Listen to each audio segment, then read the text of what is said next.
కథే నీవు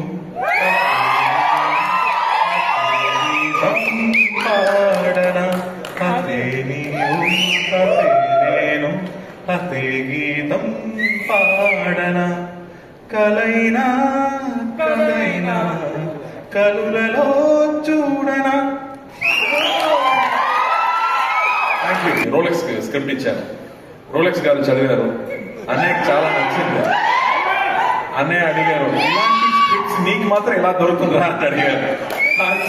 ఆ స్క్రిప్ట్ చదివి ఆ తర్వాత ఇంకో క్యారెక్టర్ ఉంది, రెండు ఈక్వల్ క్యారెక్టర్ ఊపిరిలాగే ఇంకో క్యారెక్టర్ ఉంది, అది అరుణ్ స్వామి గారు చేస్తేనే బాగుంటుందని ఆయన దగ్గర తీసుకెళ్ళాము. ఆయన స్క్రిప్ట్ చదివిన తర్వాత నా లైఫ్ లో జరిగిందన్నారు.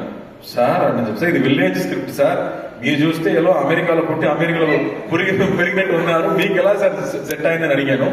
నా చైల్డ్హుడ్ మొత్తం విలేజ్ జరిగింది అన్నారు. So I was shock. So అందరికీ ఇమ్మీడియట్ గా పర్సనల్ గా కనెక్ట్ అయ్యే ఒక స్క్రిప్ట్ గా అనిపించింది. ఆ తర్వాత సినిమా షూటింగ్కి వెళ్ళాము. పక్కా ప్లాన్డ్ డైరెక్టర్ అండి. ఫుల్ నైట్ షూటింగ్, ఖైదీలాగే నైట్ 10 o'clock నుంచి మార్నింగ్ 5 వరకు షూటింగ్ జరిగింది. ప్రతిరోజు we just enjoyed. Ramgopal Varma గారు ఒక రోజు చెప్పారు, good films are not made కార్తీ, అది హ్యాపెన్స్ అన్నారు.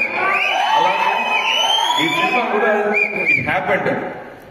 ఒక రోజు కూడా ఈ డైలాగ్ ని ఎలా చెప్పబోతున్నాము, ఓ 10 pages డైలాగ్, ప్రతి సీన్ లో 10 pages డైలాగ్. ఆ డైలాగ్ చూసాక ఎలా మనం చెప్పబోతున్నామని ఆలోచించలేదు. It just flowed. Every shot was single take. Everybody just enjoyed this film.